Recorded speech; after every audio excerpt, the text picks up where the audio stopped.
Welcome to the Hollow Chronicles. This is where lost memories crawl back from the dark, and the only thing more terrifying than forgetting is remembering. Chapter 1, The Hollow Dawn. Aman's eyes fluttered open to a world that felt wrong. The air was thick, heavy with the scent of decay and something metallic, like rusted iron. His head throbbed, a dull ache pulsing behind his temples as he pushed himself up from the cold, cracked ground. His fingers brushed against gravel and dirt, and when he looked down, he saw his hands were caked with dried mud, his nails crusted with something dark, blood? He couldn't tell.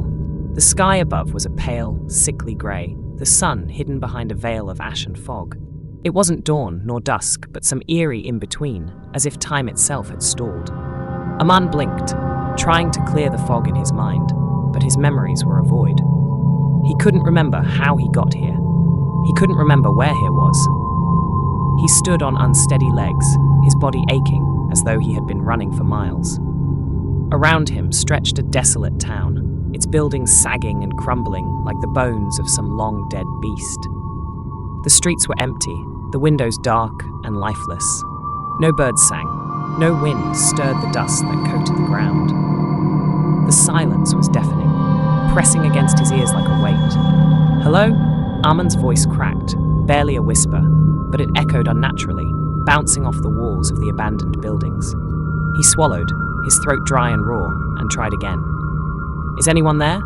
No answer, only the echo of his own voice, taunting him. He stumbled forward, his boots crunching on broken glass and debris. The town was frozen in time, as if its inhabitants had vanished in an instant. A child's bicycle lay on its side, its wheels bent and rusted. A cafe stood with its door ajar, chairs overturned, plates still set on tables, the food long since rotted to black sludge. Aman's stomach churned, but not from hunger. Something about this place felt wrong, unnatural. As he walked, he noticed strange details that made his skin crawl. The street lamps were bent at odd angles, as though some great force had twisted them. The walls of the buildings were scarred with deep gashes, like claw marks. And everywhere he looked, there were symbols, crude, jagged shapes carved into doors, walls, even the pavement. They looked ancient, primal, and they seemed to pulse faintly in the corner of his vision, though when he turned to look directly at them, they were still. Aman's breath quickened, his heart pounding in his chest. He needed to find someone, anyone, who could tell him where he was, what had happened. But the deeper he ventured into the town, the more he felt like he was being watched. Shadows flickered at the edges of his vision, darting just out of sight. Whispers seemed to drift on the air, too faint to make out, but filled with a malice that made his blood run cold. He turned a corner and froze. In the middle of the street stood a figure, its back to him. Relief flooded through him for a brief moment until the figure turned. It was a man, or at least it had once been. His face was gaunt, his eyes hollow and black like voids. His skin was pale, almost translucent, and his mouth hung open in a silent scream. He wore tattered clothes, stained with something dark, and his hands were twisted into claws, the fingers too long, too sharp. Aman stumbled back, his breath catching in his throat. The figure didn't move, didn't speak. It just stared at him with those empty eyes, and Aman felt a cold dread seep into his bones. And then it smiled. Aman turned and ran, his feet pounding against the cracked pavement.